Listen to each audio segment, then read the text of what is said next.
주시장이 한 최근 1년간 지속적으로 내렸는데 이렇게 내리는 시기가 사실 많지가 않습니다. 역사적으로 보더라도 1년 동안 미끄러지듯이 내려오는 시기는 굉장히 드문 경우에 해당되는데요. 아무래도 최근에 어떤 흐름 자체가 상당히 좀 안 좋은 것들이 많이 등장하는 것 같습니다. 뭐 인플레이션이라든가 우리가 예측하지 못했던 우크라이나 러시아가 침공한 사건이라든가 이런 문제들이 좀 복합적으로 작용을 하고 또 중국이 이제 봉쇄를 하게 되면서 글로벌 차원에서 세계화로 만들어졌던 공급망에 좀 차질이 생기면서 물가의 압력으로 작용하는 시기였기 때문에 걱정하시는 분들은 최근에 이런 어려움들이 뭐 단순하게 한두 가지 변수에 의한 것이 아니라 복합적으로 나타나는 좀 어려움이다 이런 식의 좀 어두운 진단하시는 분들도 계신데요. 그렇지만 또 투자라는 것 자체는 이렇게 어둠 속에서 자그마한 희망을 찾아가면서 또 빛이 커지기를 기다리는 인내의 과정이기도 하거든요. 그래서 오늘 여러분들과 같이 그 미국의 글로벌엑스의 한동훈 이사와 함께 21세기 최고의 혁신 금융상품이라고 하는 ETF의 최근 추이, 그 다음에 지금 같은 시기에 ETF 투자를 어떻게 할 것인가, 즉 전략이죠. 전략. 그 다음에 최근에 새롭게 등장하고 있는 ETF 트렌드에 대해서 얘기를 나눠보는 시간을 준비해봤습니다.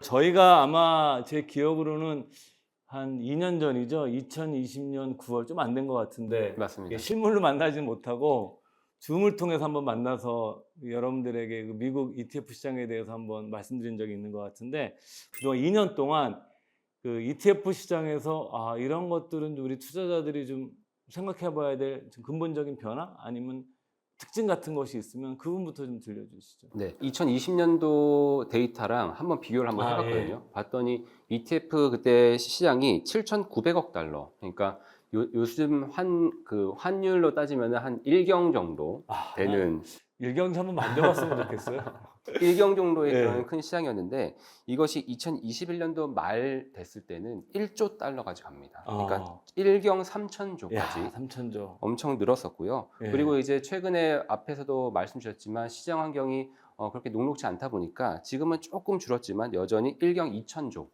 정도 수준으로 상당히 ETF 시장이 엄청난 성장세를 보였습니다. 그 연 평균 성장률이 한 몇 퍼센트 정도 되나요, 그러면? 네, 지금 최근 2년 동안 보니까 한 18% 정도 2년 동안 올랐더라고요. 18% 정도 이렇게 올라가면서 뭐 시장이 이렇게 그 조정을 받고 있었지만 ETF 시장에서는 신기하게 자금 유입이 계속되고 있습니다. 이게 많이 떨어졌는데도요. 네, 네, 예. 네. 왜 그런가 하고 이렇게 보게 되면은 ETF가 시장이 좋을 때나 안 좋을 때나 결국은 저희 입장에서는 새로운 상품들을 계속해서 공급을 하고 있다 보니까 주식이 안 좋을 때는 새로운 상품들이 점점점 불어나면서 더 나은 대안을 드리고 있거든요. 그러다 예. 보니까 ETF의 개수가 2020년도에 전 세계적으로 8,449개였는데 지금은 10,000개가 넘습니다.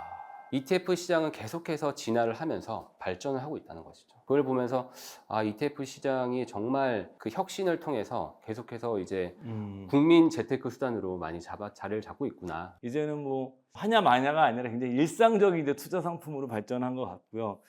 근데 ETF가 많이 나오긴 나왔는데 작년에 나왔던 것 중에서 좀 특별히 좀 인상 깊었던 게 뭐 있을까요? 일단은 작년도에 가장 주목을 받았던 것은 이제 성장주였죠. 결국 예. 테크주였고 성장주였고 저희 코로나를 겪고 있다 보니까 코로나에서 수혜를 받았던 뭐 디지털화 관련된 그런 ETF들이 상당히 수혜를 받았었습니다. 그래서 그 중에서 또 특징이 있었던 거는 뭐 클라우드 컴퓨팅이라든지 그리고 이제 원격 진료라든지 이러한 그 특이한 테마들 그리고 저희가 워낙 이제 클라우드라든지 이러한 사이버 공간에 있다 보니까 사이버 어택들이 많았죠. 그러다 보니까 사이버 보안이라든지 이런 것들 그리고 더군다나 최근에 이제 ESG라든지 친환경 이슈라든지 이런 것들을 통해서 이제 전기차가 상당히 큰 또 주목을 받았었고 그래서 그런 것들이 많은 주목을 받았었죠. 암호화폐 관련 ETF 같은 것도 나오는 거 보면서 이제는 ETF가 못 만드는 상품은 없겠구나 이런 맞습니다. 생각을 한번 해본 적이 있었습니다. 본격적으로 투자 쪽에 들어가서 한번 얘기를 해봐야 될 것 같아요. 네. 뭐 제가 서두에도 말씀드렸는데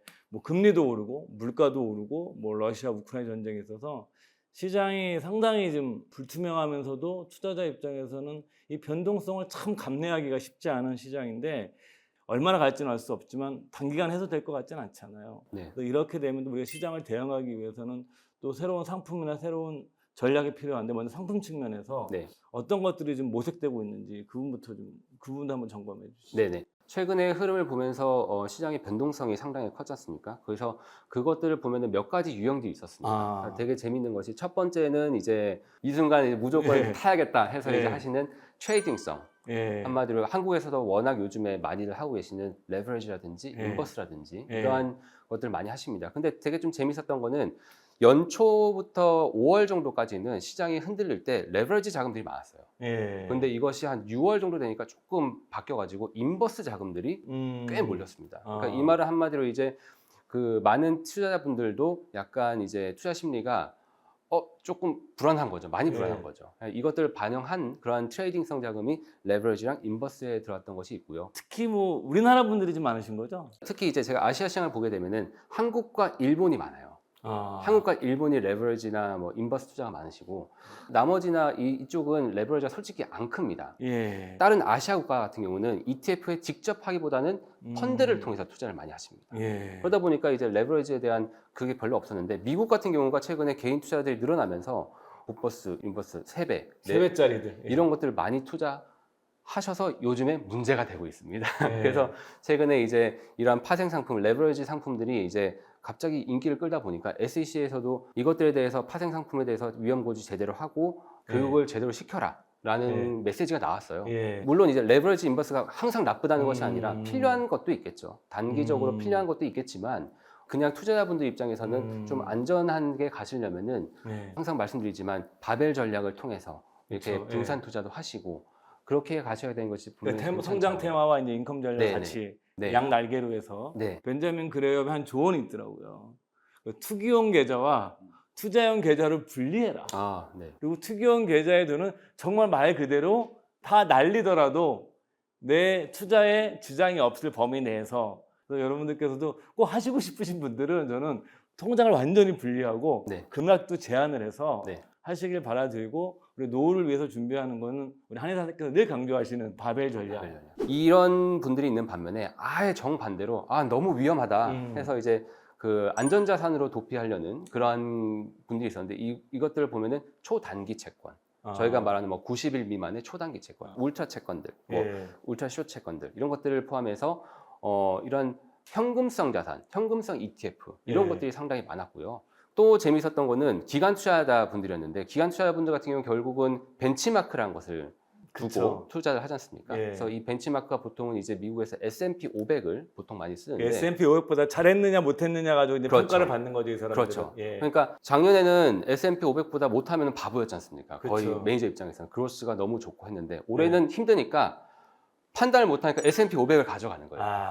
저희가 알고 있는 S&P 500 관련 그 브로드한 인덱스 ETF를 시장을 그냥 네. 내가 뭐 이길 생각 없이 네네네. 지금은 그냥 시장 통째로 사자. 통째로 사자. 네, 이것이 많아서 뭐 S&P 500이라든지 아니면 나스닥이라든지 이런 것 같은 이제 브로드한 인덱스를 갖는 ETF가 컸습니다. 마지막으로는 조금 이제 이 시장 상황을 해지를 해보자라는 측면에서 봤을 때 최근에 주목을 받고 있는 것들이 이제 여러 가지 옵션 전략들 이것들이 상당히 많이 이제 인기를 끌고 있습니다. 그래서 가장 유명했던 그러한 전략이 한국에서도 이미 많이 알려져 있는데 커버드 콜이라는 전략이 상당히 많이 그 지금 알려져 있습니다. 이것이 이제 커버드 콜 같은 경우도 뭐 옵션을 활용한 전략이지만 이거의 핵심은 결국은 이제 매월 분배금을 드리는 매월 분배를 하는 그런 전략들이 있거든요. 그래서 이런 것들을 통해서 조금은 지키는 투자 이런 것들을 하는 그런 움직임들을 저희가 확인할 수 있었습니다.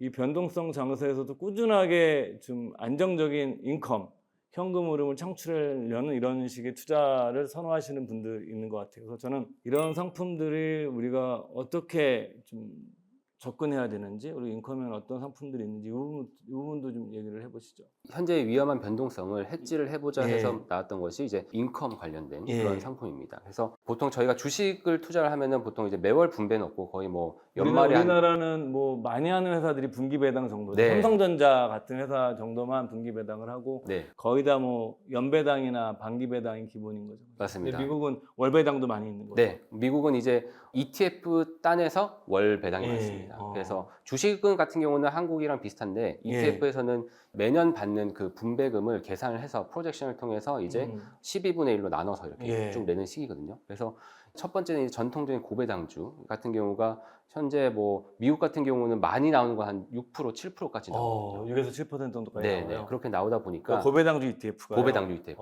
네, 그래서 그런 것들을 하다 보니까 뭐 매월 받으니까 0.5%씩 정도 이렇게 받는 것이 있다 보니까 거기다가 이제 이 고배당주 같은 경우는 성격상 약간 에너지라든지 뭐 유틸리티라든지 이런 것들이 좀 있다 보니까 시장보다 약간 방어적인 성격이 좀 있지 않습니까? 그래서 시장 대비 하락하는 것을 막을 수는 없지만 조금 방어적으로 가면서 분배금으로 수익을 내는 그러한 상품이 이제 많은 인기를 끌고 있고요. 그리고 두 번째 같은 경우는 채권도 있는데 채권 같은 경우는 요즘에 뭐 분배율로 따지자면은 이머징 채권 또는 회사채 이런 것들이 좋을 수 있겠지만 요즘에는 금리가 또 워낙 오르다 보니까 여기에 대해서 자금 유출세가 좀 많이 있는 상황입니다. 그래서 인컴형 상품을 보자면 주식과 채권 두 가지가 있었고요. 마지막 세 번째로 이제 대안투자로 봤을 때 여러 가지 상품이 나옵니다. 뭐 저희가 알고 있는 리츠라든지 그리고 그 외에 요즘에 또 대세는 옵션 관련된 커버드콜이라든지 이런 상품이 나오고 있습니다. 커버드콜 상품 이 얘기 좀 해보죠. 그 글로벌 엑스웨드 그 티커가 QYLD죠. 네네네. 저희가 굉장히 관심 있게 보고 있는 ETF 중에 하나인데 이런 커버드콜 상품을 통해서 월배당을 받는데 지금 현재 시점으로 얼마 정도 월배당이 나오죠? 월 1% 나옵니다. 그러면 연 12%. 그러니까 네. 일종의 월세를 네. 그 1%씩 받는 거네요. 맞습니다. 그 10억을 사면은 1,000만 원씩. 1,000만 원씩, 월 1,000만 원씩, 그죠? 네. 1,000만 원씩 나오니까 10억 있으면 사가지고 노후 준비 끝날 것 같은데 괜찮죠. 이게 너무 극단적으로 말씀드리는 것 네네네. 같지만 이런 뭐 QIRD 같은 이런 커버드콜 상품들은 어떤 게 전략을 취하길래 이렇게 월 1%나 배당을 받을 수 있는 거죠? 최대한 쉽게 설명을 해보자면은 커버드 콜은 결국은 이제 옵션, 콜 옵션, 뭐 풋 옵션 이런 것들을 많이 들어보셨을 텐데 QRD 같은 경우는 나스닥 100을 기초지수로 합니다. 나스닥 100이요. 네, 그래서 나스닥 100 지수를 사고요. 실제로 사고 이 나스닥 100 지수에 해당하는 콜 옵션을 매도를 하게 됩니다. 매도라고. 네, 거기서 옵션 프리미엄이라는 것을 제공을 하거든요. 제공을 저희가 받게 되는데 옵션 프리미엄이 상당히 재밌는 것이 뭐냐면은 이 옵션은 변동성이 커질 때마다 그 프리미엄이 늘어납니다. 그러니까 제가 받는 그 배당금이 늘어나는 거죠. 그래서 지금과 같이 시장의 변동성이 커지면 커질수록 제가 수취하는 옵션 프리미엄이 더 커지는 그렇게 되는 거죠. QRD나 커버드콜 같은 전략은 이것들을 다 분배를 할 수도 있고요.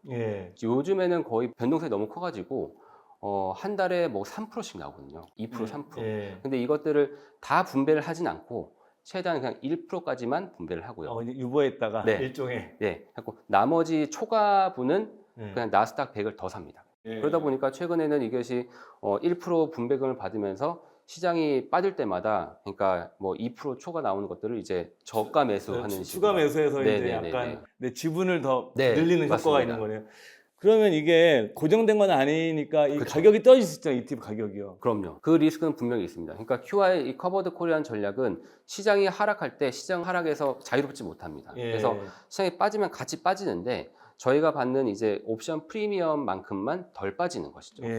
올해 시장이 결국 어땠냐면은 연초에 시장이 한번 팍 꺾이고 이제 박스권을 계속 그리다가 뭐 올랐다가 왔다리 갔다리 하는 시장이었지 않습니까? 이런 박스권에서는 결국은 이 커버드콜 같은 경우는 계속 그냥 분배금을 받는 것이죠. 1%씩. 저는 사실 이 상품이 퇴직을 앞두신 분들이나 아니면 좀 퇴직하신 분들이 좀 일정 정도 이걸 포트폴리오에 놓고서 월세처럼 받으면 상당히 좀 매력적이라고 저는 생각을 하는데 어떻게 보십니까? 이런 거? 네, 대부분의 인컴 상품들은 금리의 영향을 받거든요. 뭐 리츠라든지 뭐 배당주라든지 아니면 특히 채권 같은 경우는 상당히 취약하죠. 근데 거기에 비하면은 이제 이러한 대안 투자적인 그런 성격은 뭐 금리 리스크에서는 자유롭죠. 왜냐하면 이 옵션이라는 상품 자체가 금리와는 직접적인 관계가 없다 보니까. 그래서 이러한 금리가 올라가는 시기에서는 생각해 볼 만한 인컴 대안이고 이것을 장기적으로 쭉 보게 되면 결국은 변동성이 계속 이렇게 높을 수는 없지 않습니까? 그래서 이제 뭐 매월 1%를 드린다는 거는 당연히 말이 안 되고요. 근데 이제 역사적으로 봤을 때 이